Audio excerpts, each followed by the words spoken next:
পুরো set up খালি থাকতে দেখেন আমার পাখির অবস্থা। একটা ডিম পারছে এখানে, দেখেন ঘুঘু পাখি, ডায়মন্ড ডাব যেটা।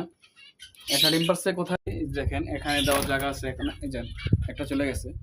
এখানে কোথায় ডিম পারছে দেখেন, আরেকটা কোথায় ডিম পারছে দেখেন, ডায়মন্ড ডাব। তো এতগুলো জায়গা খালি থাকে এখানে, কিন্তু অসংখ্য জায়গা আছে, দেওয়া আছে, বাসা বানিয়ে দেওয়া আছে। এতগুলো জায়গা খালি থাকতে ওরা ডিম পারে এসা, মানে কি বলবো ভাই, এমন জায়গা আমাদের ডিম পারে আসলেই ডিস্টার্ব হয়, এদের উঠে চলে যেতে হয়। এখানে ডিম পারছে একটা দেখেন, এটা আসলে এখানে নিচে পারছিল, এই এরকম নিচে পারছিল, এই যে দেখেন এখানে, এখানে বাসা বানাতে পারছিল, পরে আমি এইটা এই পটটা এনে দিয়ে দিছি এখানে, এটার মধ্যে আবার ডিমগুলো উঠাই দিছি। তো এখানে বসতেছে এখন। তো আশা করি ইনশাল্লাহ সমস্যা হবে না, ডিম ফাটাল হবে ইনশাল্লাহ।